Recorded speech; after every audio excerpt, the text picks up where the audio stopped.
So I'm going to call the meeting to order at 7:03 p.m. Please join me for the pledge.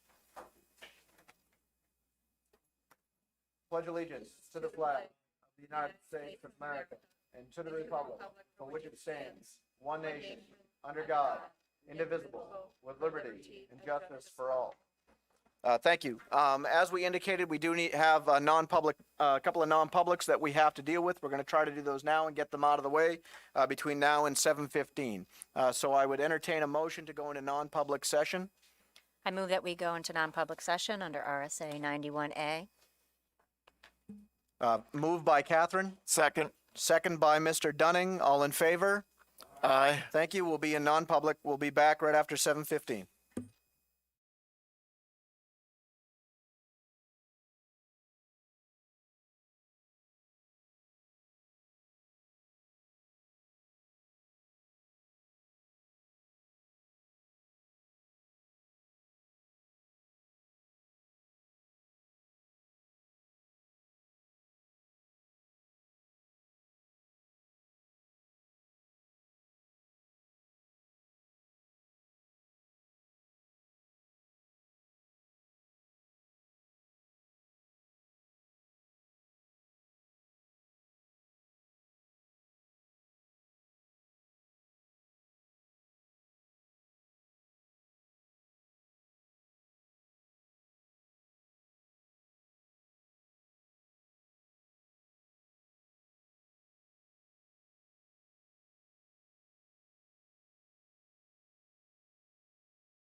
All right, thanks. If I get a motion on the minutes from non-public? I move that we seal the minutes in perpetuity. Second. All in favor? Aye. Opposed? Abstained?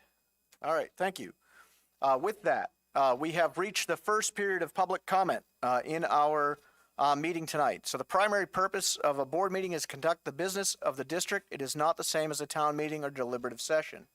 Each speaker will be given 2 minutes to speak. Each speaker may only speak once during each meeting. Note that there is no legal requirement for the board to have public comment periods, but it is a really good practice, and to do so, we believe, is an important part of local governance. All speakers are to conduct themselves in a civil manner. Speakers may not use threats of physical violence, may not speak to conduct themselves in a way that incites violence or is disruptive, may not be vulgar or obscene, and need to speak to the business related to the school board and operations of the district. The school board will not permit repetitive, harassing, or frivolous speech or comments that are off-topic, antagonistic, obscene, or libelous, and as such, statements will be considered out of order and will not be tolerated. The board chair may terminate the speaker's privilege of address if the speaker does not follow the rule of order. Repeated refusals to comply will result in removal from the meeting. Public comment is not a question and answer period. In general, the board will not answer questions asked or respond to comments made by members of the public. With that, if there's anyone that would like to address the board, please raise your hand, and then I will call upon you. You can come sit at that chair that's right there. Push the button that's on the microphone till the light turns green. That's so the folks that are watching the live stream will be able to hear you. And when you start talking, we will start the timer. Is there anyone that would like to address the board? Again, just introduce yourself and where you're from when you start. And then I'll start your timer after that. All right. If that goes green, you're good. All right, so my name is Diana Greer, and I am a parent in the district. I live at 199 Wilton Road here in Peterborough. So last year, I made the choice to have my children who are in kindergarten and in 4th grade at the time to be part of the URL Academy, or remote as we call it in the district. I made this decision because of a multi-generational family, a new baby, and also multi-generational households that my children share with their fathers. We did everything right and possible to reduce our risk to my family. My son's father's family contracted COVID, and his grandpa died because of it. My children wear their masks and do not complain. They do, however, miss their peers. But if families are given the option to wear masks, I want remote learning to be an option too. Currently, Hillsborough County is listed as having substantial community transmission, yet this plan proposed puts us in the blue phase. Why can't we be proactive rather than reactive? I saw Conval doing incredible things last year to stop the spread of COVID and communicate with the community, especially compared to the Nashua School District, which is where I teach. Nashua will be starting the year requiring masks. I spoke at the BOE meeting there as well on behalf of my students, but I'm here today on behalf of my family and my community. You state you will follow CDC recommendations in other color phases. Why not universal masking to start off the year in the blue phase? Thank you. Thank you very much. Is there anyone else that would like to address the board?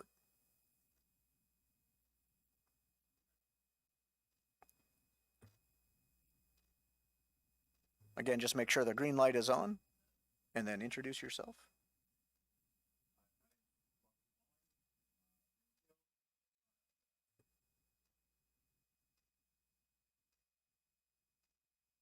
Oh, there we go. All right, so Robert Walling from Greenfield. I have a son at the elementary school. Basically, I'm here to ask for masks while in class learning. Currently, there is a high transmission rate. The D variant is pretty scary. I can't afford to take off work if there's an outbreak and we have to return to remote learning again. Easy way to cut down that risk is to require masks. And I would ask the board to do that. Thank you. Thank you very much. Is there anyone else that would like to address the board? Okay, there will be another public comment period at the end of the meeting. I will note that Rich Cahoon has joined us. Thank you, Amy.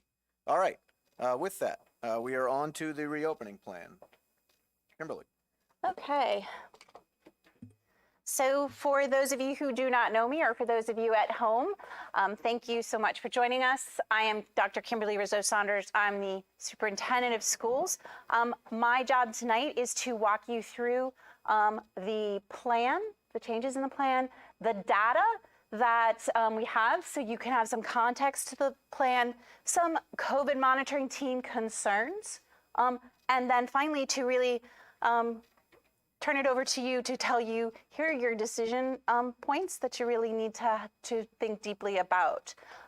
So we have revised, not really a surprise. We did know we were going to have to revise our reopening and recovery plan because we had to have another one in for our within 30 days. So we did not realize we would be doing such a major overhaul.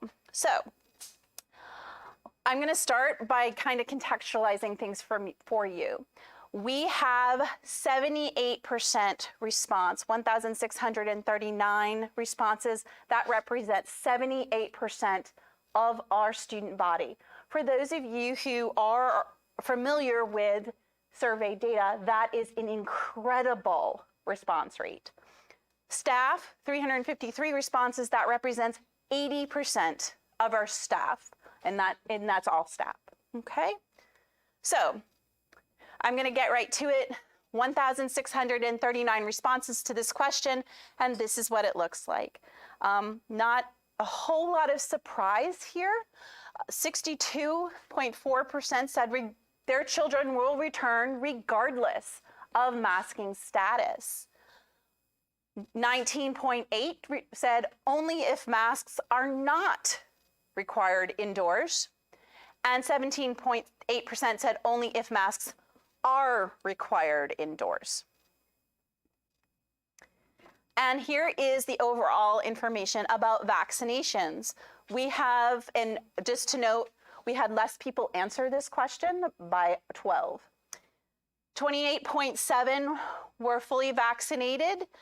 We had about 2% there that are partially vaccinated. 24.1% are not vaccinated. And here's the one of our important numbers.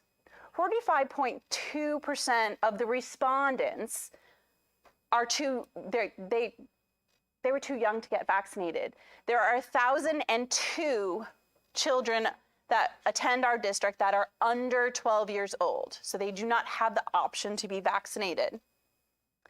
So we then broke that data down by school. And there's some good news in here too. If we look at the high school, regardless of masking, again, you see that we see 68, only if masks are required was 15%, and only if masks are not required was 17. Really great news here is this. It's 68% are fully vaccinated and about 2% are partially vaccinated. That's actually a pretty high number of vaccinations, so that's really great news. High school staff, 91% of the high school staff is fully vaccinated. The survey data at the high school, it said that if masks are required, 54 students would be interested in a remote option. And if masks are not required, 78 students, those are real numbers, of the respondents said they would be interested in a remote option. At the middle school, and we'll start with GBS, they had 195 responses, that's 81%.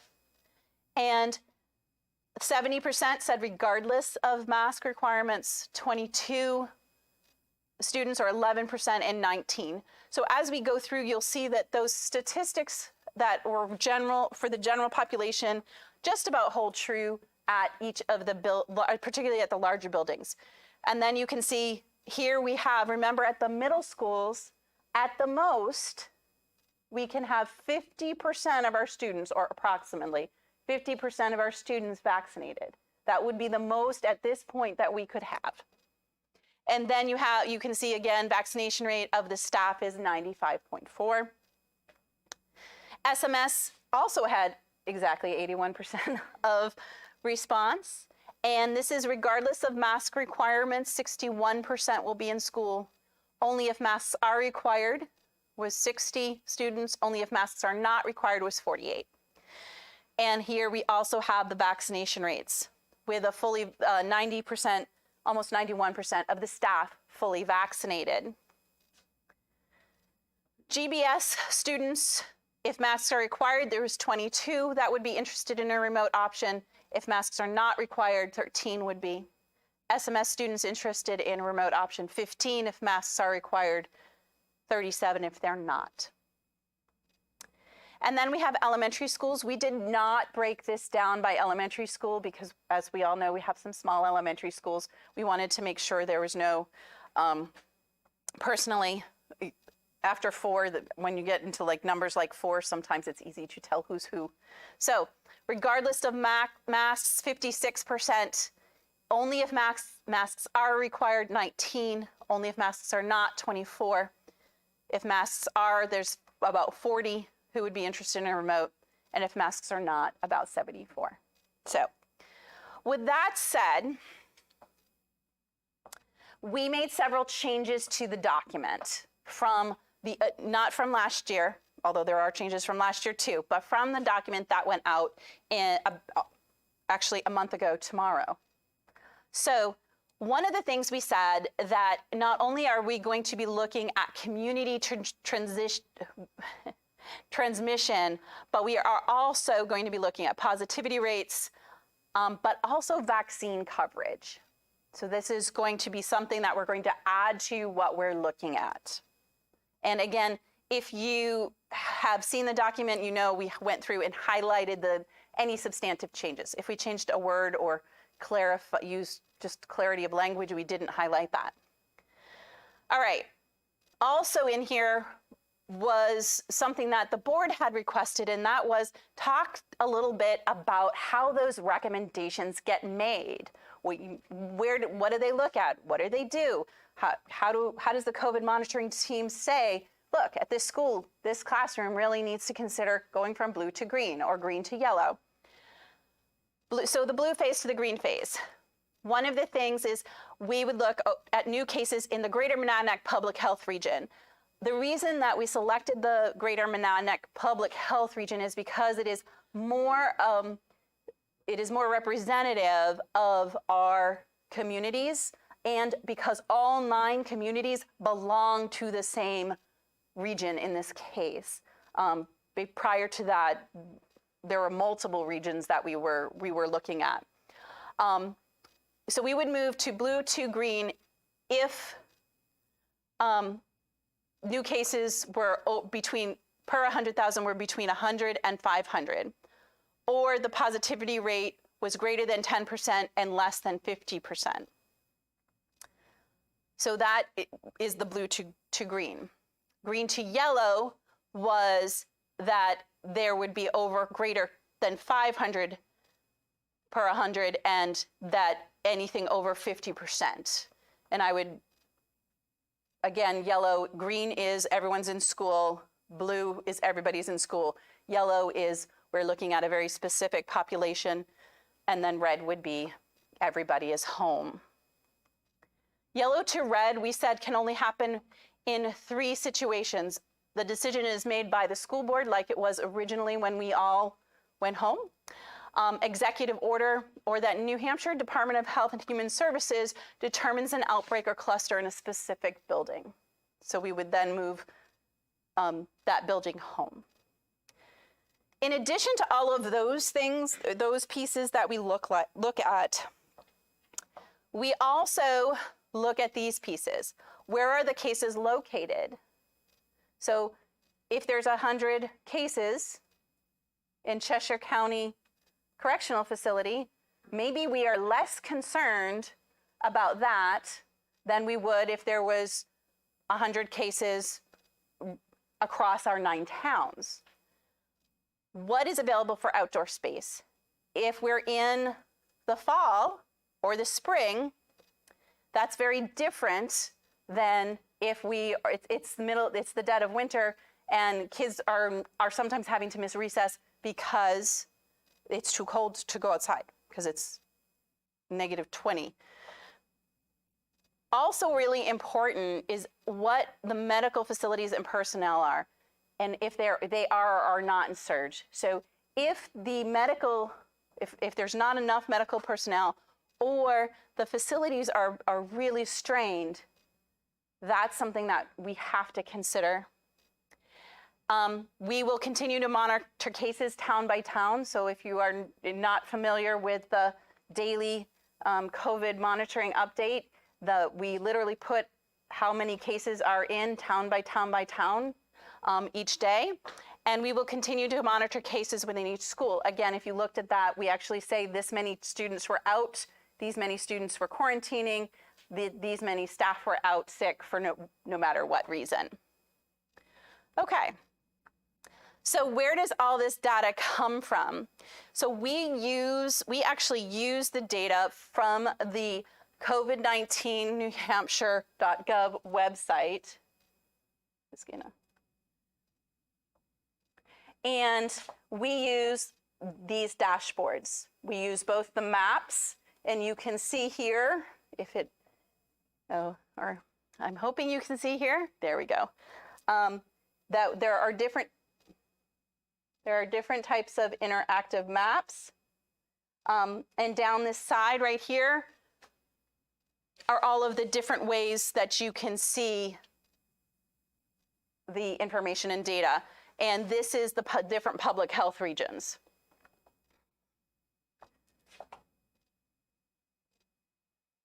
So we also use the information from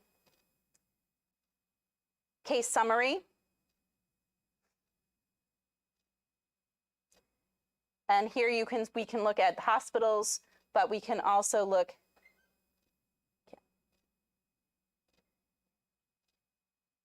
at current cases.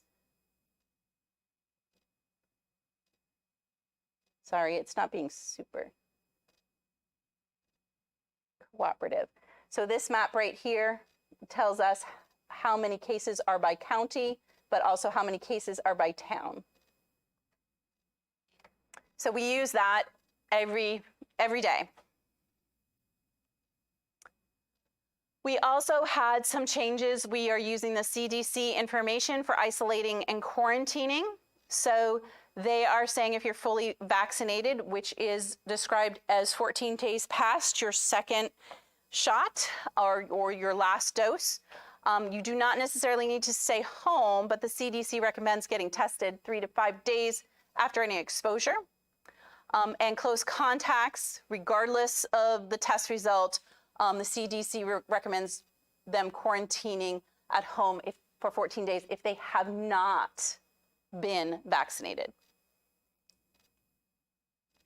Asymptomatics, people who have any kind of travel-related factors are also, even if they are vaccinated, they need to test between 3 and 5 days. And they are looking at whether or not the self-quarantining is needed after arriving back in the United States. So this is, it seems to be kind of the crux of some of the concerns. So let's talk about masking. Let's start with buses. So per CDC order, it is our understanding, and that understanding is developed in conjunction with our legal counsel, that anyone riding public transportation must wear a mask. So we did actually dig into this pretty deeply, and it is pretty clear that while it may seem like an overreach, it is not. The federal government does have oversight for public conveyance. In the blue phase, masks would be optional. Now, indoors and outdoors. In the green phase, and we're going to go into this a little more, mask use for indoors will be made based on the New Hampshire DHHS matrix, and outdoors would be optional. Yellow phase, it's required indoors at all times, and outdoors would be optional. And obviously, just like we did last year, if guidance changes, we're going to be back here saying, look, we have different guidance now. So yesterday at 3:30, we were on, Dr. Forrest and I were on the call with Dr. Chan, and he introduced this decision matrix. What it does is say, and any time that there basically is substantial cases, there would be masking indoors. That would be just how it would be. And if it was moderate, and we're going to talk about what that looks like, that would be optional. And if it was minimal, that would be optional. But there's also we also would look at the cases in the facility. So in the school. So if there was evidence of facility transmission, we could say, maybe it's more important that this school does wear masks right now. If there is a cluster, we talked a little bit about that already, or if there's a cluster or larger outbreak. So one of the things about this mask matrix is that exceptions can be made if there are high levels of vaccination rate. So you saw that we had almost 70% at the high school. Dr. Chan has been pretty upfront that that number would need to be 80% of the student population. So if we were able to verify that 80% of our high school and 93% of our staff were vaccinated, we may be able to consider under this matrix that the high school would not necessarily have to mask. Okay, so here are the indicators. So for the mask piece, minimal transmission would be that in the last 14 days, there have been less than 50 or more than 50 cases, less than 50 cases, sorry. Moderate transmission has been 50 to 100, and substantial transmission is greater than 100. And then you can look there at the percentage of tests. If you're looking at both of the indicators, the higher level is selected. So if you see less than 5%, but there's 50 to 100 cases, you would consider that moderate transmission. There's also a potential additional indicator that we could consider, and that is called Safe at School screening. This is a program. It is being sponsored by the New Hampshire Department of Health and Human Services and the New Hampshire Department of Education. It is randomized testing of asymptomatic individuals at each school. The testing is free, but the labor is not. It would provide some highly localized data. It would be an additional data point. It would certainly point to spread within the schools, but it is very labor intensive. So let's talk about the COVID-19 monitoring team concerns. The American Association of Pediatrics and the CDC have both been very clear, and they recommend masking indoors for grades K through 12. The COVID-19 monitoring team is strongly recommending masking indoors for all K to 12. They would also like to see a change in the blue to green phase, to the beginning of green being 50 per 100K and 5% positivity. And I did that instead of SAS. As far as the Safe at School screening, they were concerned about being able to obtain consent, because you are doing a medical test on the child, so you would need to obtain consent from that child's guardians. And then they were concerned about the validity based on those who will versus those who wouldn't consent. So you may have one type of person being willing to have their child tested daily versus a different type of person who would not consent to that. So Board considerations. You need to look at those levers. That was the board requested that there be some clear metrics around that. So you need to tell us, are these clear enough? Is the low or high enough? Will these provide the understanding of recommendations you've been looking for? Masking. When and if and how to make that decision. And I will again reiterate, the COVID monitoring team is saying that students should be masked indoors, K to 12. Remote options. Does the board want to have the administration develop these? So, and let me just put that out there that, this is not March. Our ability to create a highly robust remote system is lessened. I will be completely honest, I don't know if I can staff it. I don't know how it will impact the rest of our programming. And I don't know how high quality. We, of course, would always work to make something the highest quality possible. But I don't know right now how high quality that can be because that opportunity is lost.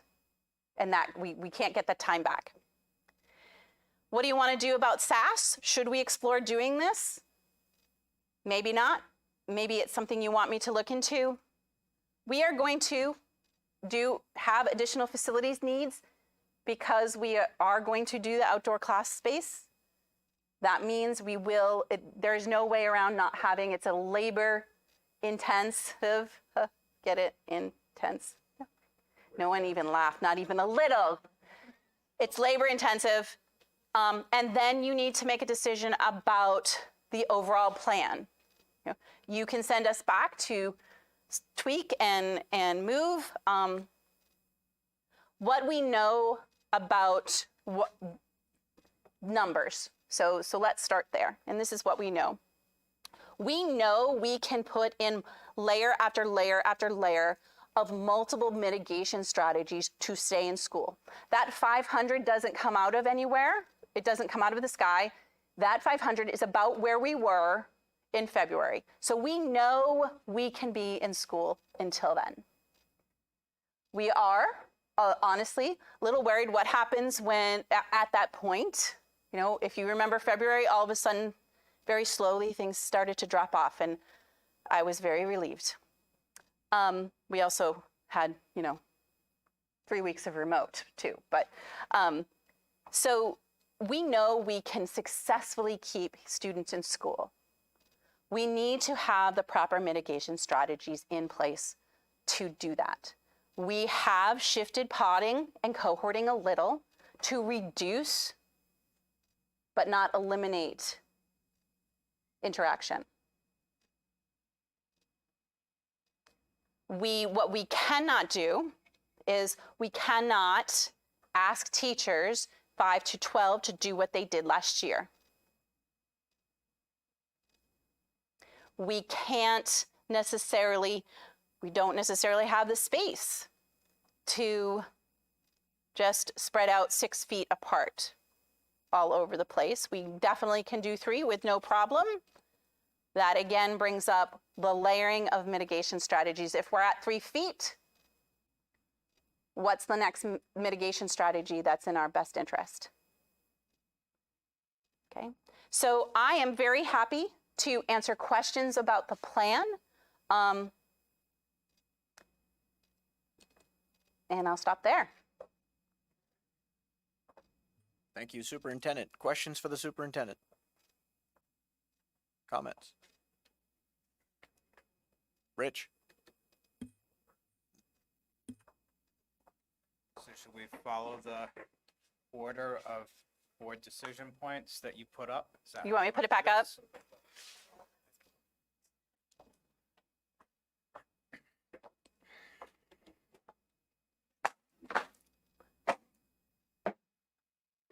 A lot of wires up here.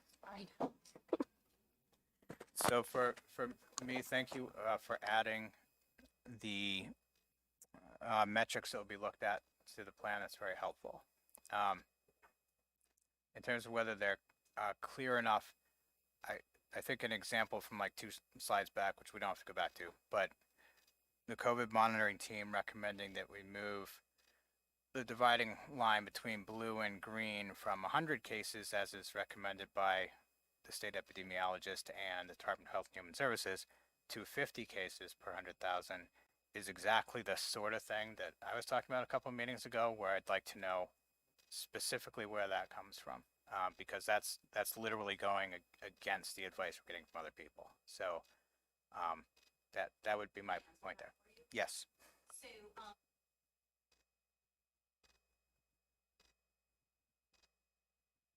Sorry. As we have always talked about, blue represents our normal, even last year, we never went into blue until we actually were out of school. Blue represents our at the very least, our new normal. Yes, there are mitigation strategies, but they're much more relaxed. They felt that green, and they felt that if that's the case, then it should be minimal community spread. When you start to go into green, you're really starting to talk about moderate to substantial spread, and that's why they felt that going down to 50, which is it's the higher end of moderate, for green would be important.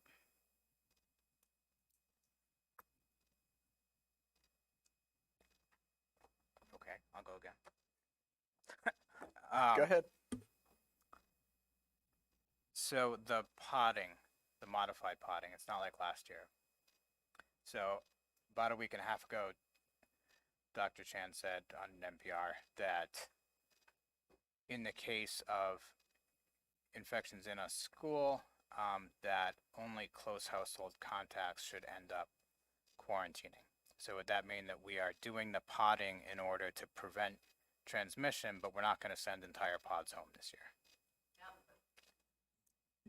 It's our so one of the things that in this plan really we're hoping will help us do is our goal is to have students in school and to layer those mitigation strategies one on top of the other. So we would be looking to try to minimize the amount of students we needed to send home, but still be able to contact trace and ultimately say, yep, this group of 8 students was, a close contact and does need to. Go ahead, Rich. And it's not going to be the last one. I'm not even going to pretend, but last one for now.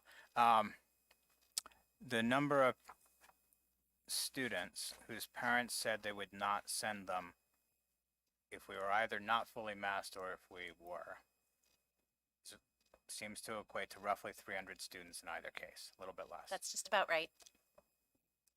What does it mean financially to the district if we have 300 students not show up?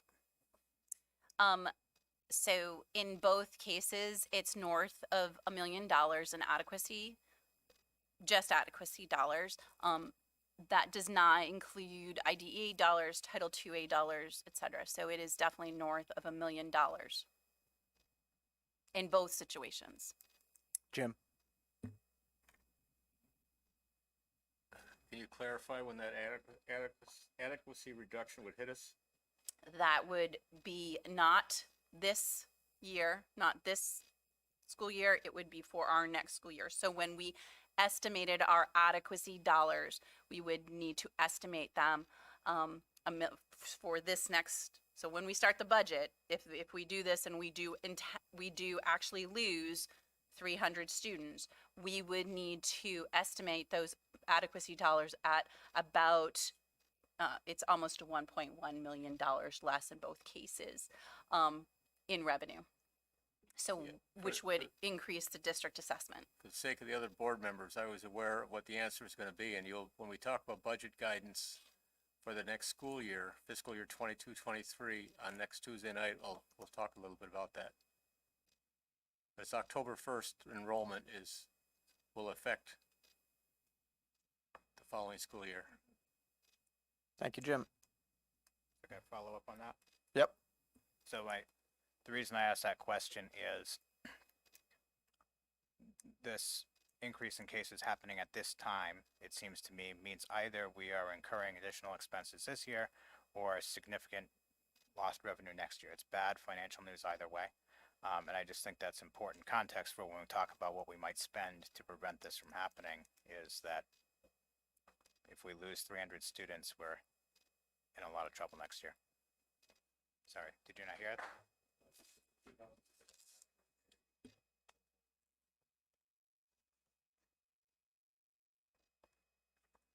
Any other questions or comments? Mr. Dunning. I think our primary responsibility is to make sure our students can come to school in the most normal circumstances possible for as long as possible and the safest environment we can provide for them. I believe that wearing masks K to 12 at this point is a decision that we should make. I believe that outdoors is optional is a great way to go. I believe as things change and the data comes in, this board has the right to change whatever direction we want to go to. We can do that on a weekly basis, a bi-weekly basis, a monthly basis, however we choose. But given the circumstances right now, our responsibility is to get our students back in school, not doing remote learning. I'm very, very concerned about the loss of education to students who have to do remote learning. And if there's a financial loss, then we deal with that. But the safety of children comes above all of that. So $1 million to save a child's life, in my opinion, is well worth it. I would advocate for having, if I'm correct, go to the green zone and then reevaluate as data comes in after the start of school. And we see when we reach a point where we know we have a safe environment, where it looks like at the high school that might happen, then we can change our approach. Thank you. Thank you, Dick. Did you have a response? Yeah, I would just emphasize Dick's point, and as a matter of fact, the board has a statutory obligation by RSA 194(3), paragraph 8, I think, maybe 7, to provide a safe environment for students. I'm not really sure it was written with a pandemic in mind, but certainly we are here and it is applicable. Dr. Kriebel couldn't join us tonight. He did send a statement to the rest of the board. I will read it as he submitted it to us. Fellow school board members, as I will not be there to attend tonight's meeting, I would like to give my 2 cents. As I have said at the last few meetings, I feel starting the school year without masks is doing our students a disservice. Both the AAP, which is the American Association of Pediatrics, and the CDC recommend masks, as there is no way to police who has or has not been vaccinated, and most of our school population has not had the opportunity to be vaccinated yet. Our goal should be to keep students in school and learning in person, and masks are a way to achieve this. If the more infectious Delta variant, quote, burns itself out in the next few weeks, we can certainly revisit this decision, and if a school can adequately prove they have a greater than 80% vaccination rate, i.e. the high school, then mask optional is certainly reasonable.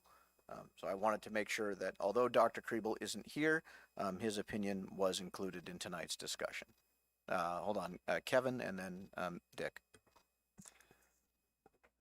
I'm less impressed with what we know about COVID transmission than what we don't know, the implications of what we don't know. And there's a story that goes with this. My first year as a principal was during a flu outbreak where we were having 30 to 40% of our kids a day out of school. And we were doing what at that time was careful screening of kids to make sure they went home as soon as possible, and other things that were recommended by public health authorities. A 9th grade girl named Michelle got the flu and died. She didn't die from the flu.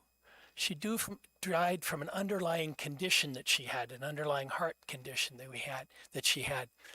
And the message that left with me for the next 20 years was that it's not what you know as much as what you don't know about illnesses, about about diseases, about transmission of different kinds, and that if we had actually had a decision-making moment where we said, out of 3,500 kids, what's the likelihood that we have a kid with an underlying condition that if we took X, Y, and Z steps, that child's underlying condition would not be provoked?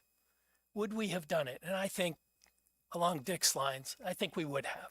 I think we would have voted to have everybody do whatever was necessary not to provoke the underlying condition that we didn't even know existed that led to a child's death. And if you've ever been part of a school, and I know some of you have, where a child dies, that's a really, really bad situation in so many different ways, and the ways that it reverberates. So I don't want to make a decision that would cause the unknown to become known. So I support Dick's position on this. Thank you, Kevin. I'll go to Dick and then the superintendent. I'd like to make a motion that we move to the green zone to the opening of school, and we reevaluate 1 month after the opening of school to see what position we should take at that point. I'll second that. Moved by Dick, second by Jerry. Discussion. Catherine. I just wanted to point out on the adequacy aid formula for the 21-22 school year, the state passed an amendment to their current formula that's going to allow us to use 1920 or 2021 numbers based on whatever numbers are higher, so we're not penalized. Right, but it's hopefully, if the trend they're seeing, they might extend that formula in a future year as school boards across the state are making these types of decisions. Because the survey was compelling that mask or no mask, about the same number of students may or may not come back to school. Kimberly, then Rich, and then Janine. So we have I have spent significant time on calls with the New Hampshire DOE. There is no indication that they are moving in any kind of direction like that. I just want to make sure that we're fully transparent on that. Do I hope that that happens like it did the last time? Absolutely. But please keep in mind that the state has now taken on an extra responsibility because they have several thousands of students that they now have to provide $4,200 a piece for. So please remember that we are no longer the only people who they need to make sure that they have money for. And as you know, every year they don't usually have more money. They usually back into the formula and try to cover it in other ways. So I just want to, and Catherine, I agree with you. I would hope that that trend would continue and that the legislature would take responsibility for an unprecedented situation. No longer a word that I like to say. But the truth of the matter is they have a lot more responsibilities monetarily than they did at this time last year when they were making that decision. Thank you, Kimberly, Rich, and then Janine. What is the number in the greater Monadnock Public Health region now? 104, 103? I just looked it up earlier today. Yesterday was 101,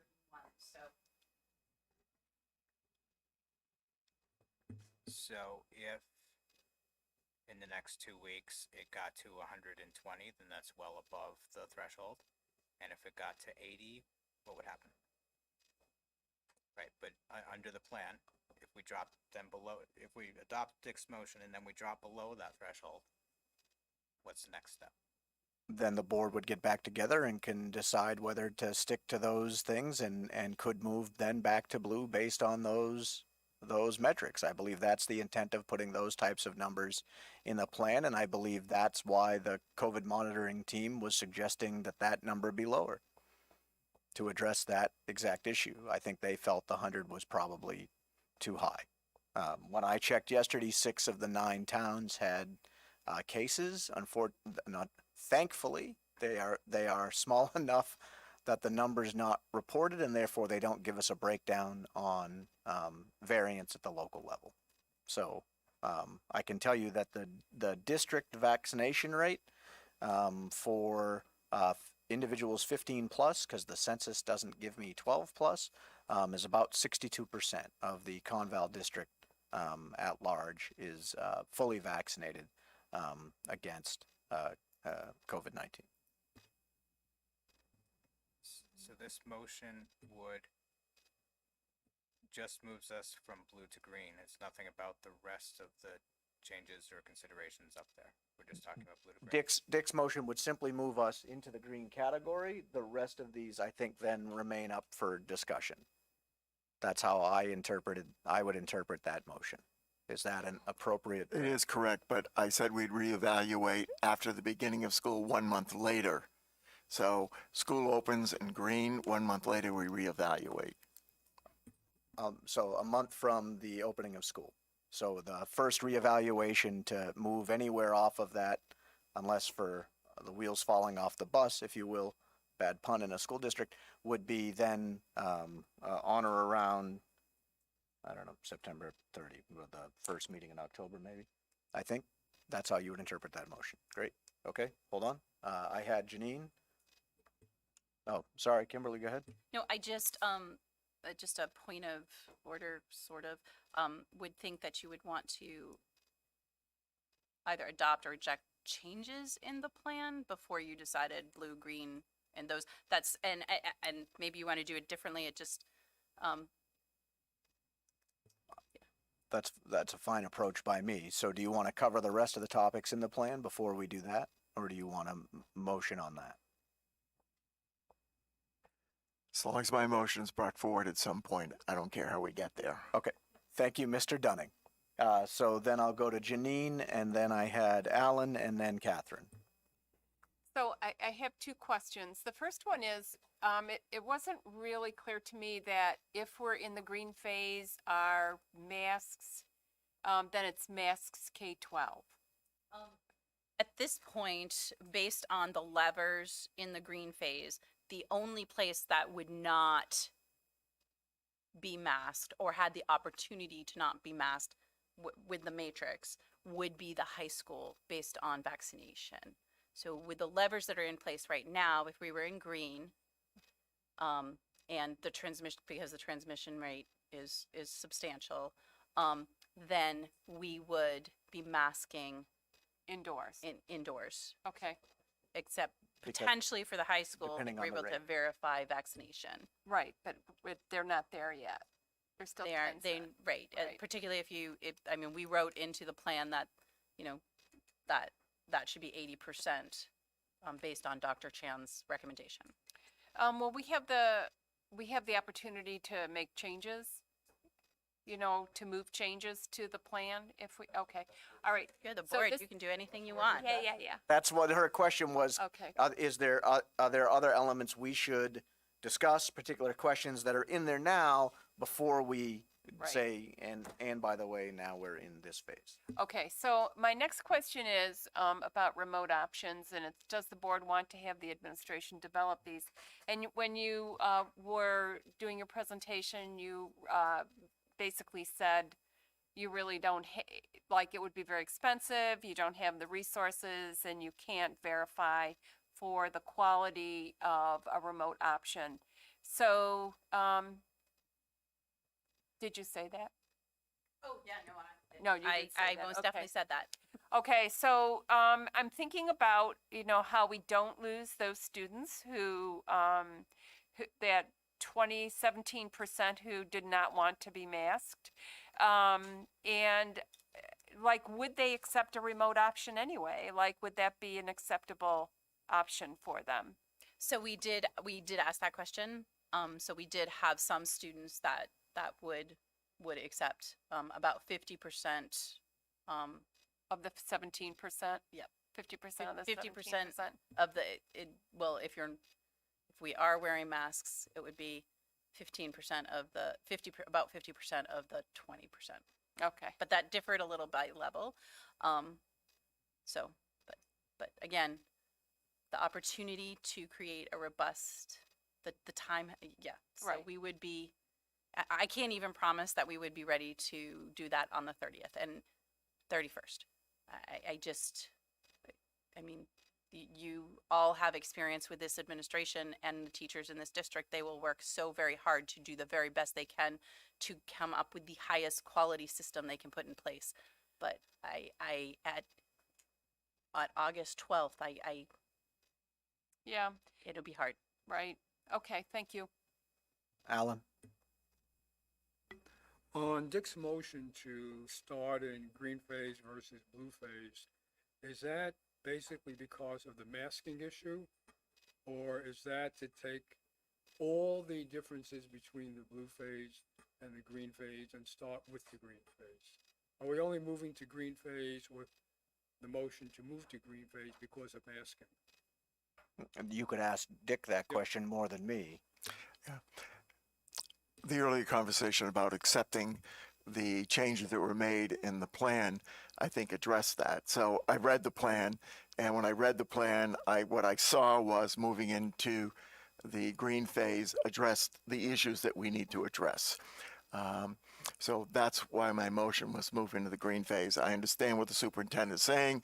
Maybe we should approve those changes first and then go to my motion, which I'd be quite happy with. The other thing I would speak to is around remote learning. I'm not an advocate for us to continue to do that. I believe that does not meet the best needs of students. There are some, I'll grant you that, but we need our students back in school. I think financially, looking at the taxpayers and what's best for all is to have all our kids back in school. I also know that masking on the bus makes sense. And so I would say we should move forward to accept the changes in the plan and then move forward to accept going into the green zone. Thank you. Thank you, Dick. Alan, thank you. Catherine? Can I make a motion that we accept, We're going to hold that. So, yep, go ahead. accept the plan as presented to the board? Second? So moved by Catherine to accept the plan as presented, second by Dick. Additional discussion, Jim? I had a question. You know, with the survey says certain number of students will come, won't come. Surveys are different than actually implementing a decision. What are our legal obligations if a certain amount of the population decides they won't attend? What's our legal obligation to provide a remote option? There's no state of emergency. Correct. So at this point, we have no legal obligation to provide remote instruction. This is not the same situation we were in Right. in March of 2020 when we were actually we actually went ahead of everyone and said we would figure this out when we would do remote, and then the governor came out and said, and Right. by the way, everyone's going to do remote. I just wanted to clarify that. Yeah. Thank you. Hold on. So I just want to say that I'm appreciative of this plan maintaining the regular busing, even as we move through the other phases. That's a huge change that I appreciate seeing. Catherine?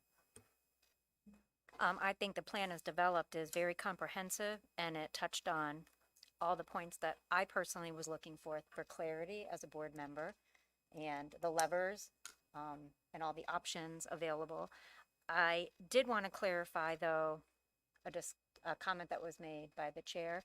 You said that it would come back to the board for a decision if we were going to move in and out of phases again. My understanding was once we adopt this plan, it's already prescribed, and the superintendent will move us in and out of phases unless it's going to the full remote option. Is that not correct? No, so that was actually something that came up here, was that you wanted recommendations versus movement, and that what you wanted was to better understand those recommendations. And that's the levers piece of here's all the different pieces we'll consider at each stage, but the recommendations would be to the board. The only time we would move would be in emergent, and you know, I have called the board together in emergency situations before, so. And that's how I understood the plan. However, the chair said it would come back to the board, and I wanted to make sure that the public understood what would or would not be happening once we adopt the plan. Wait, no, it No, does. it does. So the recommendation would come from the COVID monitoring team to move from one phase to the other, and it would come to the board for that recommendation. Obviously, I, by policy and statute, statute can close a building in an emergent situation. But, they're talking about some sort of fire or something. I can say this building is closing. So I would call the board together if there was a change in phase.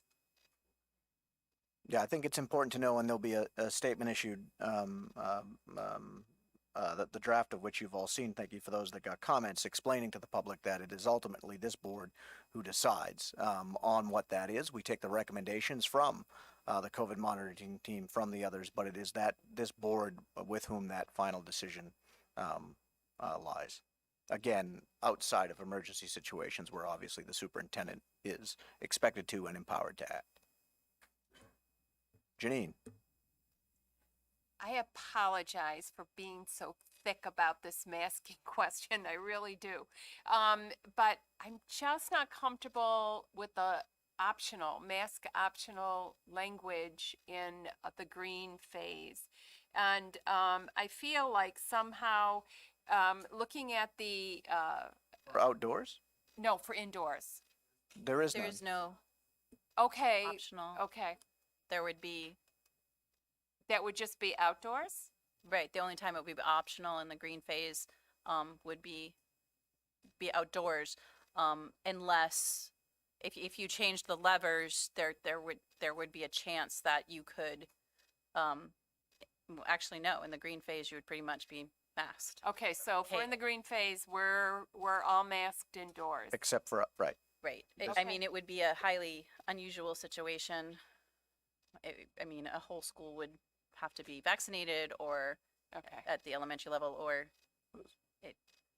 I mean, it would have to be like 50 exactly in the entire public health region if you moved the lever that way. Okay. So, Okay, okay, thank you. I told you I was like, but I'm really struggling with the possibility. Kevin, you bring up an excellent point, and that's what I've thought about this all along, is how, might we, it seems like we're faced with a situation of either putting kids in danger or losing kids from the district. The kids in danger have to take the precedent. Sorry, Rich. I saw Rich first and then Dick. Okay, so, however, converse to what Janine just said, under this plan, if we adopt Catherine's motion and adopt the plan as presented, under no circumstance where we're actually present in school is masking required outside. that is correct. Okay, thank you. Right, so one of the questions that's outstanding now that we're discussing the plan itself is whether the board is comfortable with the 100 lever or whether they want that up or down or sideways. That's, sorry. Go ahead.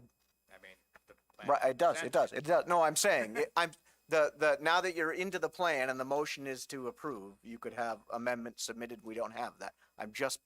Those are the types of things that are in here that now, since this is a regular document and a plan, you could in theory make those types of motions. That's all.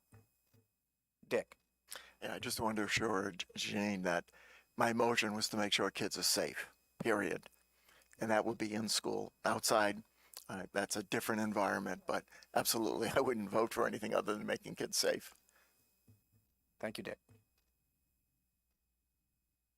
Liz. So I just wanted to bring up the issue of athletics and just make sure that that would apply to athletics, especially outdoor sports.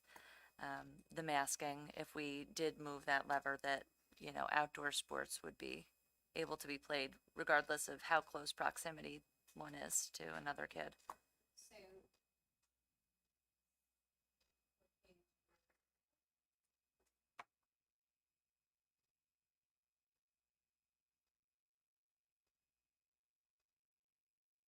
Co-curricular and athletics. If you look on page 36, you can see that it actually today, which is one of the reasons that we gave you yet another copy, that the NHIA basically said that they're on track to start the fall season on time, that they would follow what had happened in the spring, and that there wouldn't be any changes. And what happened in the spring is below. And just to be clear, NHIA did not require masks on the field of play. So the field of play would be the football field, the soccer field, the field hockey field. I don't want to leave anyone out, but it would also count volleyball. Volleyball is inside, the field of play is the gym. Okay, so they would not be masking on the field of play, just so that is fairly clear, because that's a little bit of a change for us. Thank you. Alan and then Kevin. Just a little confused, as Janine was confused on their question. On masks on the green phase, it says, the use of masks indoor will be decided by the matrix designed by New Hampshire DHSS. On page 14, that matrix says that unless I'm reading it wrong, the use of masks can be optional. A minimal or moderate. Understood that, but under Right. the green phase, Right. my point being is, we were saying the green phase said it's not optional. Right. But it is optional under the green phase based on that matrix. Right, except that even if so it would be, you could look at, yes, if you flipped it over, as of right now, the lever is 100 per 100,000. Understood that. So in the green phase, that in this matrix, that puts it at substantial. If you go back to the matrix, substantial is universal masking. Okay. It's just the wording, because it's under the heading of during the green phase is where it is. So really, what you're saying is that under the green phase, masking cannot be optional. Is that correct? Not as the green phase is designed in the plan, no. Okay, and it's just a change that would be needed on page 14 then. Go ahead, Jim. I agree with Janine and Alan. I've read this thing a couple times, and you guys seem that it's absolutely crystal clear that masks will be worn in the green phase, but it's not crystal clear. Isn't that we want the kids, Dick, don't you want the kids to wear masks in the green phase? I do, but I think looking at the matrix, unless there's a substantial change, then they're going to be wearing masks. If there's a substantial change, that's going to have to come back for the board to make a decision. So I think the confusion is, we're no longer moving in and out of phases with the COVID monitoring team. The only group of people that can change the phase is the board. And what I heard, and you guys haven't decided yet, was that, no matter what happens, we're going to be in green.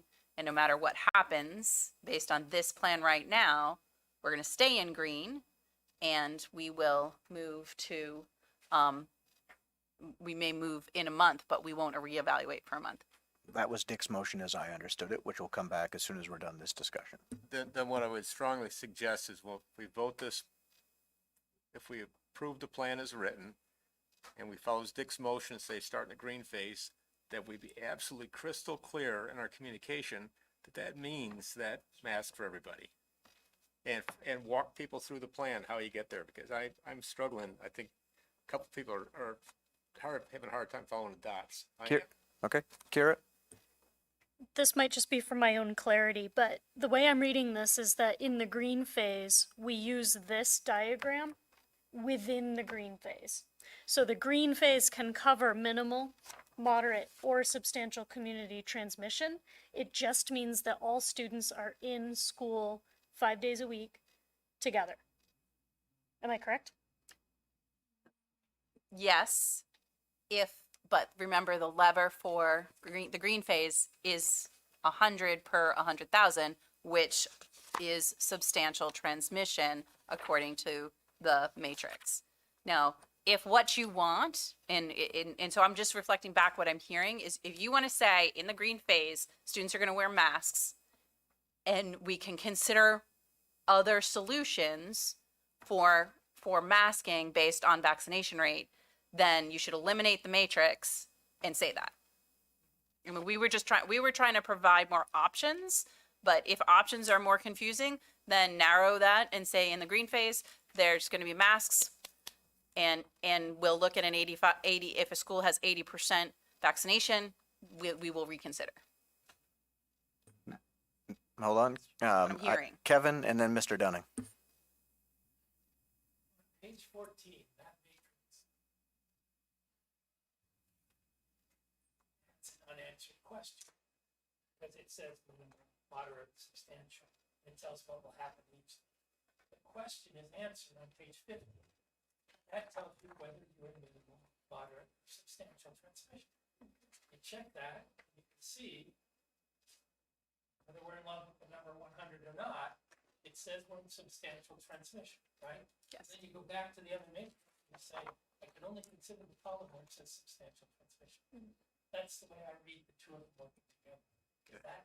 That is absolutely correct. You're reading those right, and I think the question or that then the superintendent was asking for clarity on was, and I think we want to be clear on this, was, so if we're saying we're in green because the trigger is now over 100, when do we, again, maybe this is when do we check that again? I think that was part of that, right, Dick? Exactly. We check it 1 month after the opening of school, and then my recommendation is we look at it on a monthly basis because you have enough time to collect data. Right now, the motion on the table right now is adopting the plan as presented. That's why I was then trying to sort out if there were questions, concerns people had with content. Rich. Okay, I realize people are very concerned with masking, but I'm actually concerned with the rest of the plan. Sure. Right, so, I guess the first thing is on this whole thing with the confusion about the matrix, it's not a weakness of the plan, it's actually a weakness of that matrix, which actually presents options that are mathematically impossible according to the numbers on the matrix. So there's nothing wrong with the plan, it's just a bad matrix. The issues I have still, transportation. The plan, as I understood it last time we adopted it, would literally have had us removing vaccinated 16-year-olds from our school buses and telling them to drive themselves to school in a New Hampshire winter, which I do not support. Is this plan now not do that? No, the plan is to return to normal geographic busing. Masks, again, are mandatory on the bus per CDC order. Assigned seats with masks, but not changing that if we change phases. Yep, and those recommendations for families, those are removed. Okay. And the last thing on the changing the lever, which is not part of the motion. Correct. I'd hate to vote against the whole plan because of that lever, but even the explanation of how do they arrive at use the word felt 4 times. And I want to know, like, why? They're talking about literally discarding the advice of the state epidemiologist, like specifically why, or I have a really hard time with it. I think that was my word choice, not theirs, so I apologize. So they're making their recommendations based on what they know. They feel that the American Association of Pediatrics, sorry, I used feel again, they believe, or they point to the American Association of Pediatrics saying that K-12 should be masked. So as you know, we chose pediatricians because, well, we work with K-12. And also the CDC, they do believe that based on their experience and what they're seeing in their practice, that there needs to be a reduction here because we need to, slipping in and out of blue, green will not produce the decrease in the virus that needs to happen over the next 6 to 8 months. Was that better? So, I mean, so even that explanation, right, is right back to what Alan's talking about, because they're trying to get to masked by changing the metric. And if we're just getting to masked, then let's just get to masked. But it doesn't require changing the metric for everything else that is in the plan in the green phase. Catherine and then Kevin. So could you describe how broad the region, the Greater Monadnock Public Health Region is? Yeah. Yeah. And I say that because I could see if we were only dealing with our 9 towns having a one number, because we have a local community hospital, but we're dealing with an entire geographic region. And we've been in Hillsborough County, which many times has been on high alert, when in fact we didn't have a single case in our school district. So that's just a point that I like to consider. And I know the COVID monitoring team is looking at that very specific data as well. But that's why I'm comfortable with the numbers the way they are, because it engrosses a much larger area that are maybe our families or extended families. People might work there. So that is the Greater Monadnock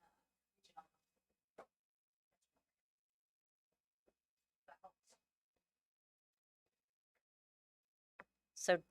So I'm just saying that's why I'm comfortable with the plan as written, because I'm comfortable with it not being our 9 towns in that number. And I feel like if we lowered the number, it should only apply then to our 9 communities. Because I'm just pointing you out for the edge of I'm just giving everybody else. I'm letting everyone else know what that line is, that's all. I thought it was what mine was like. Sorry, Kevin and then Superintendent. Oh, sorry. Go ahead, Kimberly. So the geographic region includes all of our 9 towns. We can't single out just our 9 towns. They don't do the statistics that way, unfortunately. And they suppress the data regarding some of the statistics, as you know, by town at 4. 1 to 4 is this range. So, if everyone is showing up 1 to 4, we could have 9 or we could have 36 cases in our 9 towns. What it doesn't do is some of the data is suppressed for under 25, and for us that's just I think the only time we get there is in Peterborough most of the time. So we can't just look at the 9 towns singularly, but we do pull that data by town every day. I don't know if that helps your concern or not.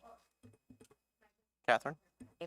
so I know, or I believe, that the superintendent or the COVID monitoring team, if they felt that there was a major change, obviously within our school district, that didn't meet any part of this plan, but became a health concern, that we would know about it and have a meeting and we would mitigate that immediately.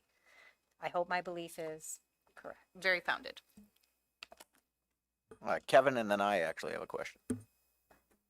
This is a 2-parter, but the first part is at the top of page 15, where the second matrix is, and again, we're back to the mask matrix thing.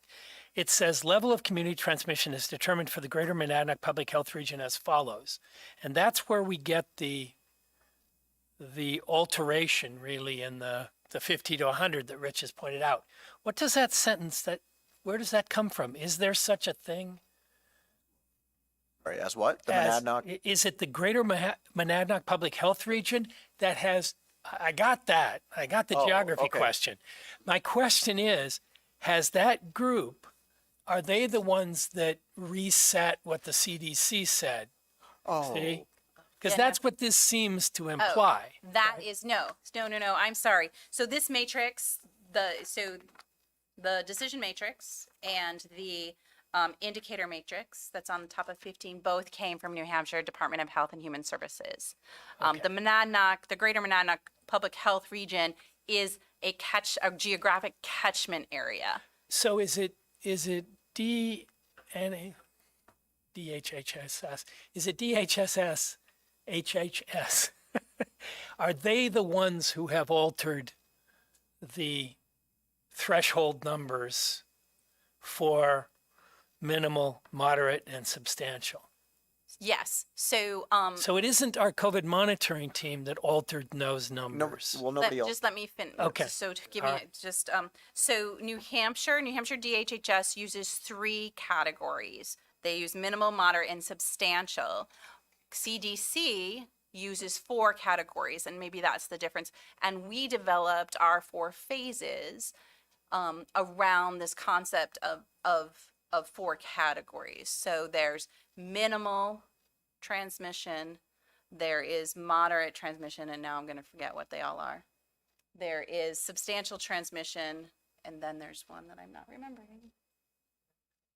With the 4 CDC ones. So there's CDC, and there's the state of New Hampshire, Yes. and then there's the COVID monitoring team.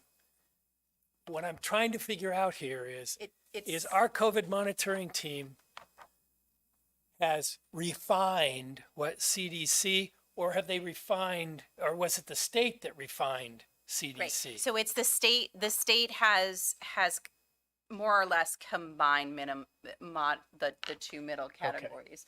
And in the it's substantial controlled, substantial uncontrolled are the 2. So And the yellow reason I'm would be asking this question is, I had the impression up to this point in time that it's our local COVID monitoring team that said, we believe that the numbers should be different. When in fact, you're telling me it's DHHS that said the numbers No, should the be difference is that the COVID monitoring team has been pretty solidly following CDC, and New Hampshire DHHS is slightly different than the CDC. Again, the difference being the 4 categories versus the 3 categories. Okay. So would it be accurate to say that this matrix is based on the state? Oh, this matrix is definitely based on the state. As a matter of Thank fact, you. that's yeah. Thank you. So this is the DHHS number. Yes. The suggestion or the recommendation from the COVID monitoring team was to change the threshold on substantial down 250 from 100. So it is the COVID monitoring team that is saying go down to 50. They are recommending that, so their comment on this plan, so this Yes. plan was presented to them. Yes. Their comment was, you should mask everyone. Got it. And the trigger should be that 100 is too high, 50 should be substantial. That's how I understood the So our recommendation. local monitoring team is at Right. odds with Did the I get that state wrong? and with the CDC. Is that right? So No disrespect intended. I'm just No, trying no, to fair enough. nail this So down. can I just Please. make a suggestion and please know that Ann and I spent hours after Dr. Chan's messaging on this and said, oh, well this is causing a lot of confusion among a board who has been working with the plan. If it's causing that much confusion, then I would suggest that you should infuse what you want to do into the phases and eliminate the matrix, because this is clearly causing significant confusion. That would be my recommendation as a person who works with you a lot and is puzzled and didn't mean to cause as much confusion. Jim, My communications input is, we got a soundbite to communicate this. We don't have an hour debate to communicate to the public. I would highly recommend maybe Dick modify his motion to say green phase, green condition, whatever, and mask will be mandatory. So- Combine the 2, and then it's nailed. so We the avoid the whole matrix confusion. And take out the matrix. remember the motion that we're discussing on the table Right. is, go ahead, I would like to amend my motion. have at it. I would like to amend my motion. I withdraw my second. Go ahead. Thank you. I would like to amend my motion that we remove the table from page 14. And the corresponding table 15 on 15, Well, not if we're still aren't we gonna use that though? those go together. So then we're back to what's the clarity around decision-making? That, if you look on page, right, if you look on page, now I don't even know what I know, there's a lot If of you look on pages. page 7, that's where the recommendations to change the phases are. Okay, And thank you. they're Yep. connected to data. Okay, so I'll remove, the two matrix from page 14 and page 15. Second. Very sorry. We really were trying to make things more clear, not less.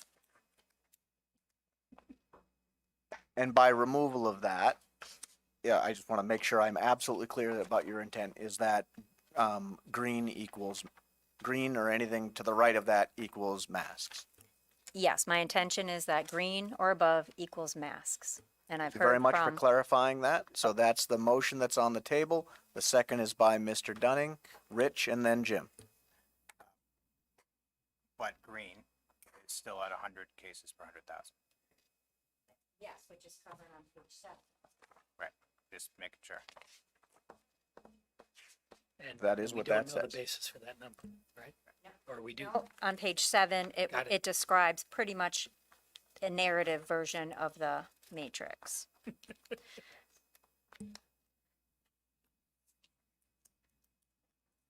So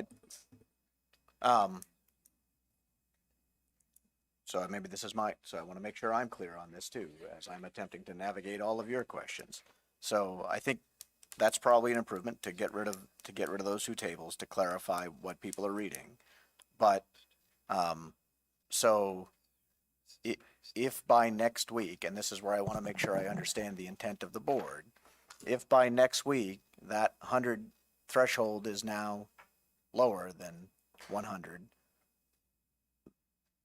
under, I just want to make sure, the language on masking is still if, or is it then clear? I want to get to the soundbite issue that Jim is raising. Yeah, what I was gonna say is, if you remove the two tables, you're basically left with, right now it says during the yellow phase, masks will be required. Just repeat that and say during green phase, masks will be required. That's in effect what we're doing, right? So take the matrices out and say, boom, clear, Right. soundbite, I'm happy. And I will vote for it. And then, okay, So you take Rit- the matrices out, the motion doesn't need to say masking, because you take the matrices out and we're at 100 and it's It's- masking. right. So it's covered, right? I mean, and we're done. And so I'm back to on the things other than masking. I just want to be clear. Part of this motion is not Dick's initial motion that we don't look at this again for 6 weeks, right? We're just Correct. talking about adopting this. this is simply adopting this plan as written, plus, as amended, but otherwise as prepared. Kimberly.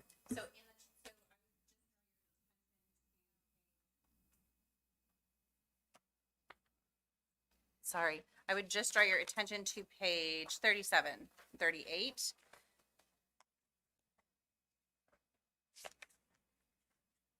And I just want to make sure that I understand correctly that I will be changing this to the use of masks indoors instead of will be decided by the matrix will be required in green. Yes. Okay, That was I just want to make sure that that's, Dick, you concur with that of intent. thank you. Thank you. Janine, thanks. I'm going to get you a thing to, my peripheral vision is horrible. I'm sorry. You need one of those mirrors. I do. I need the light. So I almost failed my driving test because of the light. So Kimberly, I just have a quick question. I know the COVID-19 monitoring group met like every day last year. This year, it's moving to periodic. Like, do you know what the intervals are going to be? Like, how often will they meet? We're meeting on, right now, we've been meeting on Tuesdays and Thursdays, and Tuesday we're going to set our schedule.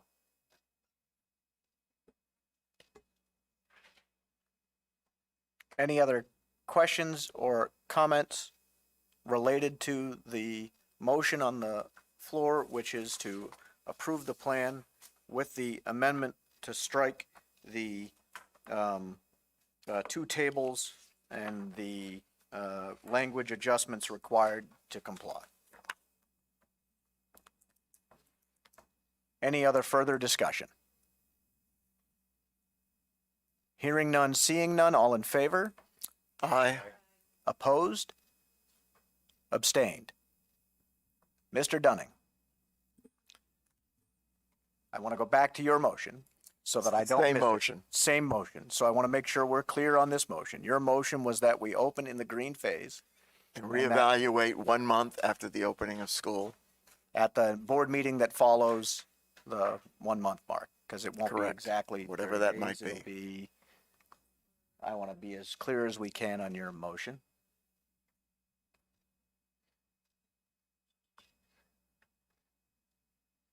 October 5th would be the first, it would almost be, sorry, October 5th would almost be exactly 1 month.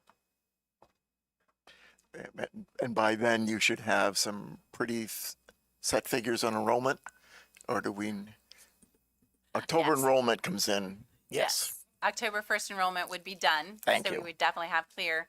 So we know that right now that tends to be a little bit of a moving target. I know. So the motion would be to open the district in the green phase and to remain there and reevaluate at our meeting on October 5th. Correct. Is there a second to that motion? Jerry has seconded. Kevin? I'm curious about the month. How'd you come up with a month? I think a month gives us enough time to, one, look at the enrollment and the impact it's had. It also gives us time to collect more data to make a decision based off where are we state-wise. So it could be a week, 2 weeks, 3 weeks. I just picked a month because I know we're going to be in October. We'll have an October enrollments in, and then we have a good basis to make decisions. That's why. I'm wondering what, if anything, Dr. Chan said to you guys about the shape of the curve at this point. Do you want to see it? Where a month puts us. You're trending. A simple examination of the trend chart shows you already on the November upswing in August. If you compare it to last year's numbers, which was not this variant. So you're here, and based purely on the previous trend, you're already into November's numbers, but in August. So Sorry, Rich's hand was up first. Go ahead. respectfully, I think we need to be much more careful about the statistical analysis than that. I mean, look at the death rate. Oh, compared no, to this sure. Time last year, it was 30 times higher. Yep. So, there's lots of data collected here, and I'm pretty sorry, Dick, but I'm pretty vehemently opposed to setting up a one-way ratchet where we automatically lock things down by the month. But then we'll reevaluate. We're not going to reevaluate for a month, but we could lock things down based on 1 day, right? I mean, if the COVID monitoring team meets and the data has changed, we'll lock down more, but we won't loosen up more. If we're going to base it on the COVID monitoring team recommendations and the board making a decision based on that, then we should be able to change it as the numbers change. Dick? I believe the superintendent can bring that information to the board at any time. We're just giving you a time frame to work within. If the superintendent comes back, which he can do, and makes another recommendation, this board can make a decision earlier than a month out. As a board, we have the ability to make decisions whenever we choose to make them by requesting a special board meeting. So if the monitor team comes back to us and said there's this dramatic change that's taken place within our district and we can get kids out of masks, then of course we would do that. Common sense would prevail. And I want to give us some parameters to work within so you have them. If you want to come back in 1 week after school, I don't care. We're going to reevaluate this whole process based off what the team has told us, which we lived by for a whole school year, which kept our doors open and our kids in school as much as possible. That's what I want us to do. So I will stay with my motion because I believe it gives us the parameters to work within, and we can change that as a board whenever we wish. Thank you, Dick. Kevin? Dick, consistent with your explanation would be that the motion would say, we'll enter the school year in green. period. And that at what point the superintendent comes back to us with a recommendation of the COVID monitoring team, we deal with that. 2 days later, 82 days later. So, but I don't think the month thing does anything for us. I don't care about the month thing then, okay? I want kids in school. I want them wearing masks. So change it. I'm just trying to give this board some parameters to work within, and that's all it's about. So let me withdraw my motion. Jerry, would you withdraw your second? All right. I move we open the start of school. I think it is the green phase. It is. Kimberly? So I just wanted to address the concern about the trend. And I would remind people that we were in school here. And that I'm very confident in our ability to layer mitigation strategies and keep children in school. Yeah, I think the absolute priority of this board, based on everything we've experienced, is to keep as many kids in school, in person, for as long as possible. This district did a phenomenal job in providing in-person learning from day one, and as soon as we could bring all of the high school kids back in based on that data, we did that too. So, Kevin? Sorry, just one clarification. There's no part of this that commits us to remote or not remote, right? That's a different. That's a different question. Please see Yes. previous discussion on Yes. decision points. I have them written down. Kimberly? So as a matter of fact, this plan is very clear that there are no remote mode options. Which I'm okay as a decision point. Any other discussion? All in favor of opening the schools in the green phase? Aye. Opposed? Abstentions? So moved. Do you need answers on other, SAS? Are we sassing? Oh, sorry, Catherine, go ahead. Yes, I'm sassing. You're- I didn't say, for the record, I did not say that. No, Miss- Ms. Heckall was the one that said she was.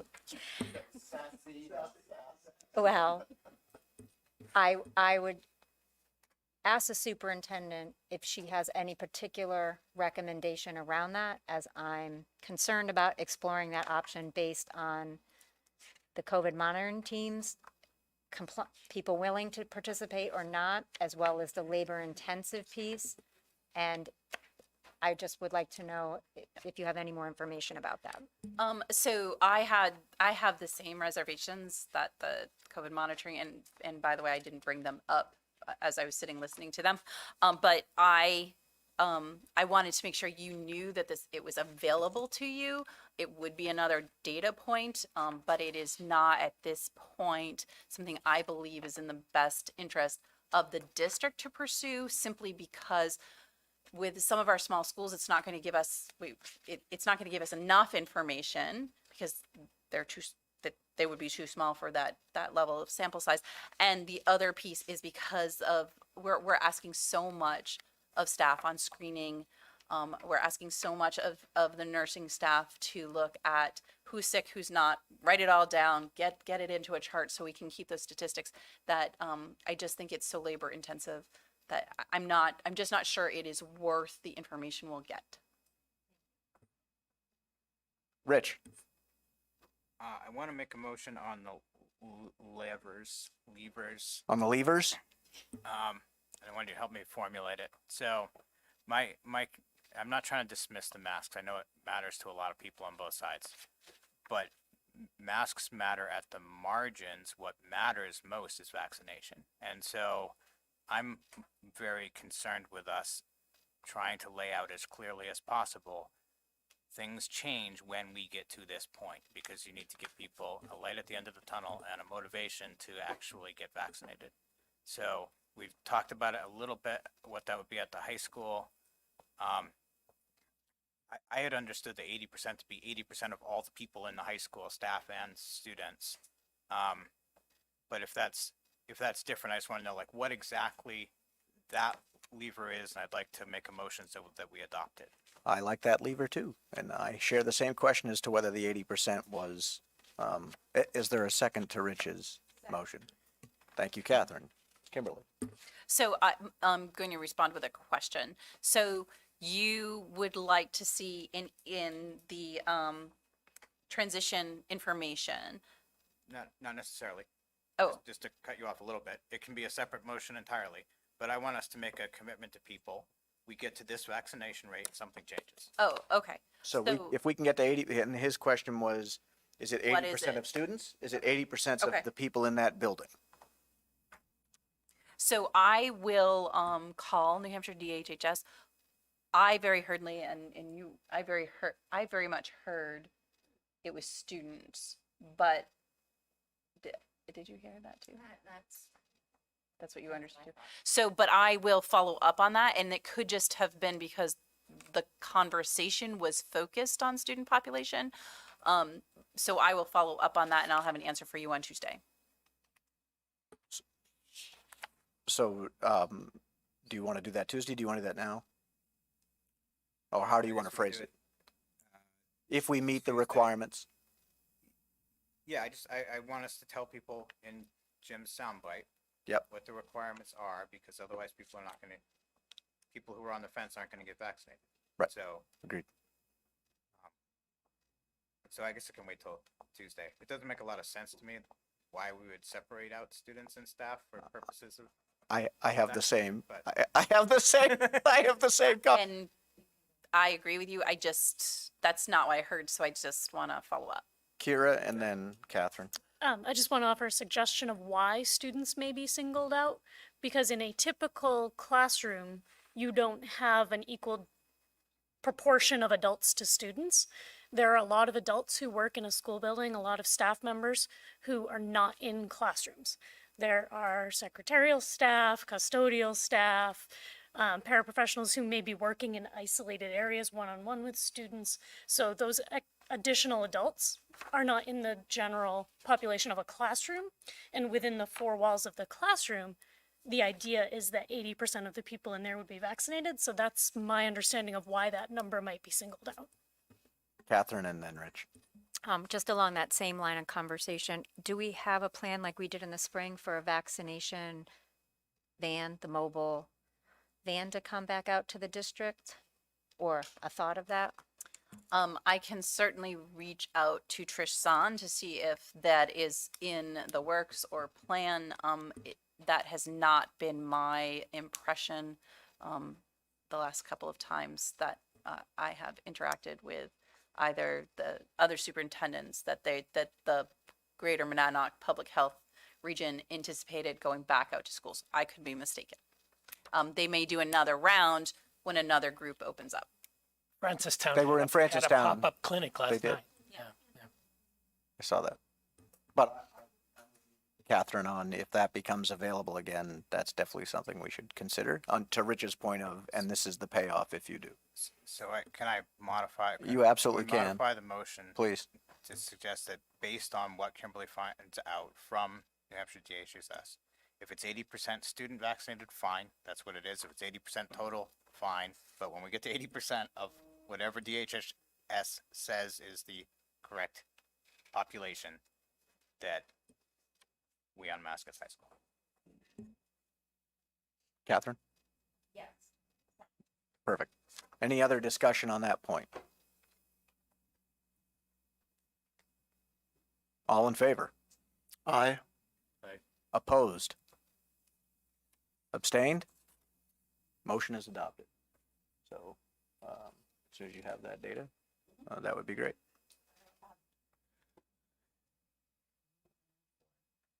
No remote, no SAS. No, wait, did we say no SAS? No SAS. What's the staff? Oh, did we not just, what? Dollar figure? We didn't have the SAS discussion yet. Sorry, I got distracted by the sassy comment. We did, right? Okay, we said, okay. No? Well, I don't think you don't necessarily need to vote on all of it. I think it was a sense of the board, but if you want to, there was no motion to vote on. So, Is there a dollar figure on the facility staff? is there a dollar figure on the, oh, for the, No, but I can certainly have that to you on Tuesday. I know that Tim was working on a schedule and pieces like that. Two local safety officers have said that they will also help with some of that additional work on checking in on tents and things like that. Would it help, sorry, would it help to have it like interim appropriation so that you can work until then? You want additional money the next I don't- 6 days? Because you're talking about putting up tents, right? I'm assuming that's happening like. Right. I don't think we need an interim appropriation at this time. We should be okay. We may need another appropriation later. Mr. Dunning. Yeah, I just want the public to be aware of the fact that our school buildings have implemented circulation systems that are advocated for making sure the environment within that school is safe for students. I wished I knew the correct term, but what it does is mitigate the virus potential for students by circulating the air. And if I'm incorrect, please correct me, Superintendent. With that and maps on top of that, I think we're in a very good place to open our schools and feel safe, that kids can be safe in the classrooms. Those are the special filters in addition to the increased circulation. That's correct. Rich. So, on that, could I ask for additional information? Because that's actually one of the most specific and most vehemently phrased pieces of we want more mitigation feedback that I've gotten. And it sounded actually right to me when someone said that last fall, when we had the kids largely outside, we had like one case before Thanksgiving or something like that. And last spring, when we had the kids inside, even with the additional filtration and ionization and everything, that we seem to have roughly the same number of cases as all the districts around us. So there's at least a perception out there that, while I'm sure this is important, that it wasn't the same as being outside. And so if we could either confirm or deny that perception, I think that would be very helpful. Thank you. So we did not actually, as far, so, and this is hard because we did not have any confirmed transmission within schools. So, but that means it wasn't confirmed. The people that confirmed that is New Hampshire Department of Health and Human Services. Could someone have contracted it and we did not know and they couldn't necessarily confirm it? Yes. So that. Right. So just to be clear, what I think the perception is that in the fall, presumably the surrounding school districts were confirmed by the same mechanism, right?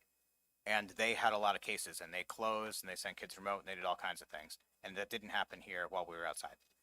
And in the spring, our numbers seemed very similar to everyone else's. And I think the concern raised is,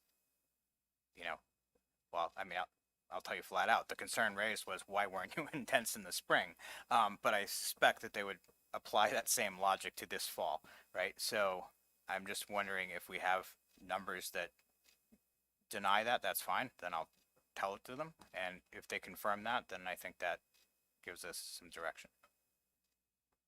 I can certainly look at what was happening around us and here I can't, off the top of my head, I just couldn't give that information to you. I don't know if everyone else's numbers went, if ours maybe might have been steady and everyone else's went, I just don't know.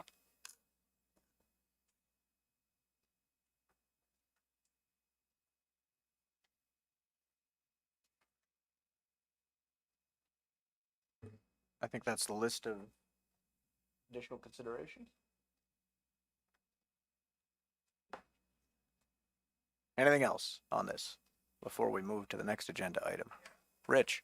The great big one in the middle we've skipped over because we don't want to talk about it. Oh, sorry. So the plan says there is no remote option. So do we now want to have an additional discussion? Go ahead, Rich. I just want to say again that if you're talking about 300, if we're going to take parents at their word and 300 students aren't going to come back, then we got to figure out something. We can't just say sayonara to 300 students for lots of reasons. The specific concern I have if we don't do something is I've had people say to me, on both sides of this mask thing. Well, I'm going to keep my kid home then and send them to VLAX. And my response is, no, actually, you're not. There's a waiting list for virtually everything at VLAX right now. They got extra money last year. They burned through it providing extra classes last year, and they eliminated half their teachers 6 weeks ago. So they're not going to VLAX, which means if we don't make the staff, who are at least professional educators, jump through hoops for 2 weeks to come up with a plan for remote instruction, then you're going to have potentially hundreds of parents trying to homeschool for the first time on the same 2 weeks notice. And eventually those kids are back, and where are they going to be at? That would be my concern if we don't do something. So just putting that out there. I'm not saying that overwhelms the points the superintendent makes about how incredibly hard this would be to do, but I don't think we can just say we're not doing anything. Thank you. Kevin and Catherine? I'd be curious to know what other districts who are going back in person, if anybody is offering a remote option, being that pretty much the state and federal government has encouraged a fully in-person 5-day-a-week experience for students. And I'm not sure, while I certainly don't want to see 300 children be without an education, that would be devastating. We did vote not to offer a remote option based on last year, and I know things change and we need to be flexible, and I don't disagree with that, but I'm not sure how we would put that together at this late date. I do not know of anyone locally. I do know that on the coast that there are several school districts that are looking at doing something remote. But they've been, yes. So there are several school districts on the coast that are looking at. Kevin? Following the March election, we voted not to spend the money that had been targeted at a remote school, right? Okay. Those funds are there. Will those funds be able to be carried over to 22-23, or must those funds be spent or not spent within 21-22? You only are able to encumber dollars Right. that have a very specific purpose, and that purpose really has to be about what you were accomplishing. So when you encumber dollars, you're supposed to encumber them for things that were unanticipated. Sometimes they're unanticipated, but you're still supposed to, for lack of better, do the thing within the Could we? year. So if it's unreserved fund balance, which is really what you're talking about, it has to go back to the taxpayers. Could we encumber them for the somewhat unanticipated loss of adequacy due to the reduction in enrollment? No. Well, That was a nice try, but I give you an A on effort. But no.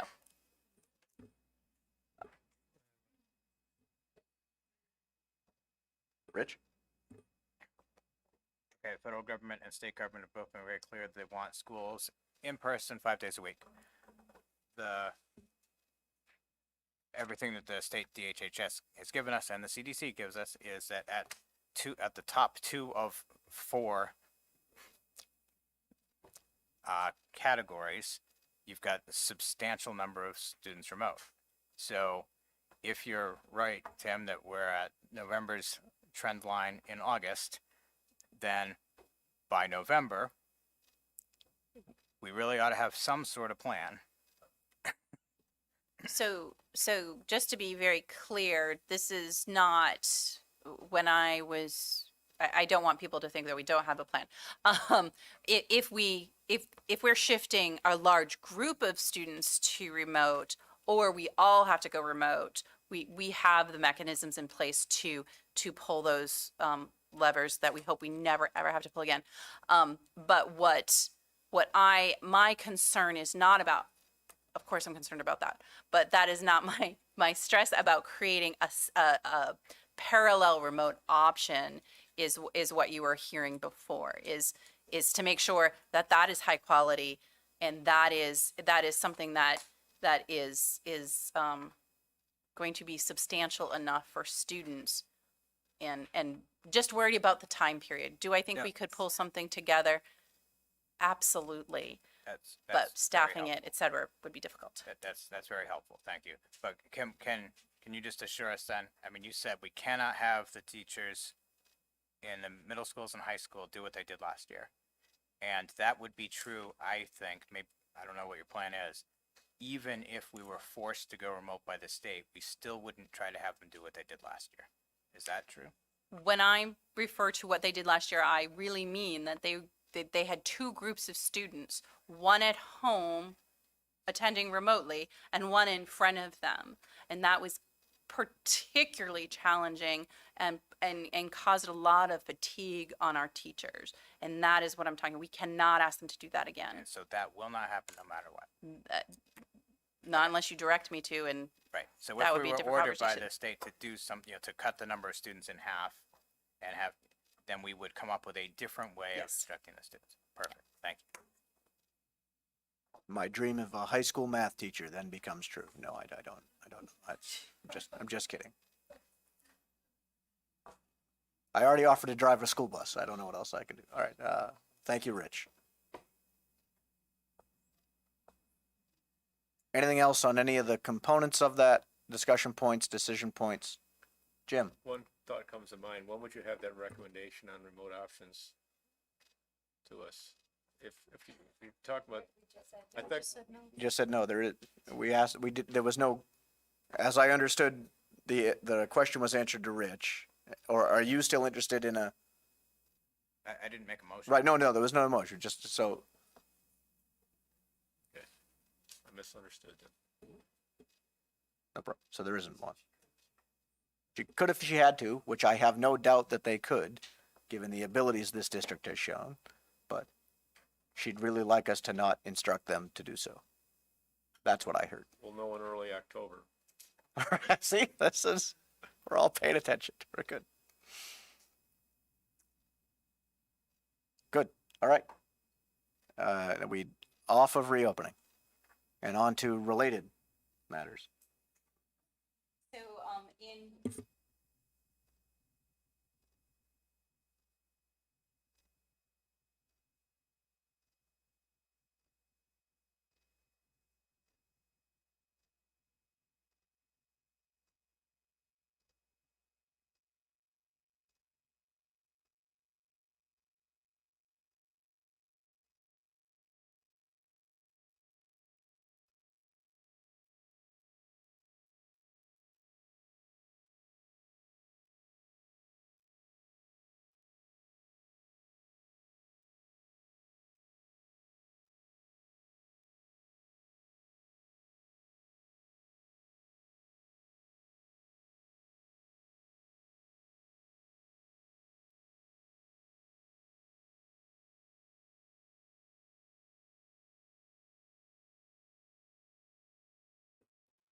So I want to separate these out. Does the AES one has a cost that has a budgetary impact? Yep. And therefore needs a motion, a second, and a vote. Yeah, and the other one is The other one is just a notification, unless the board vehemently objects. I move that we accept the one classroom teacher addition to AES Second. as presented. Moved by Catherine, second by Janine. Discussion? Jim?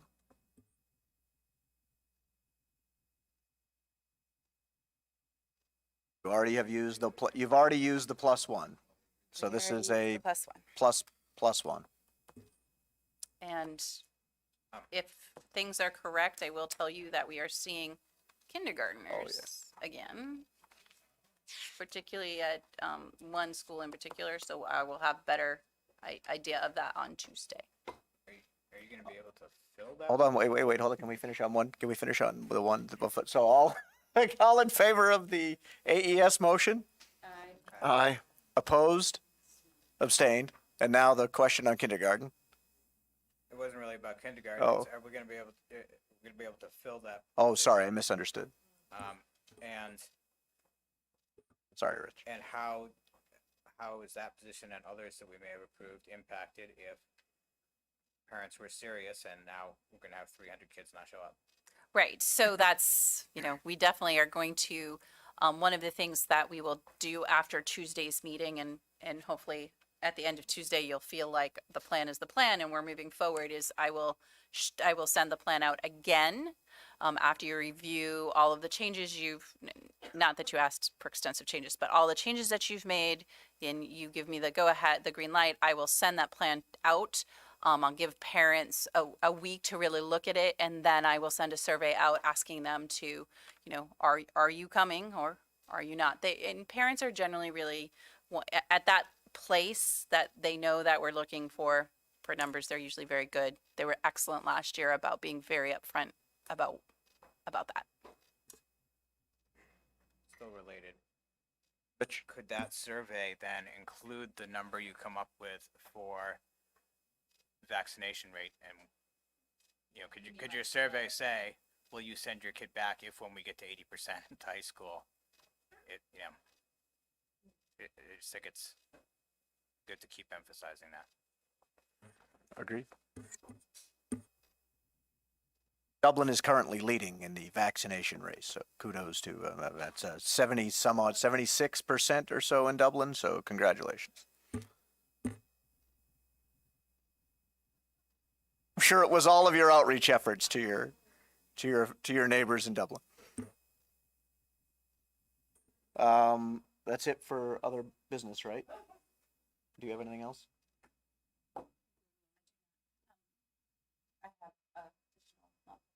Right, that's fine. Anyone else have anything before we have the second period of public comment? Yeah, could I thank the administration for making all these changes to the plan on extremely short notice?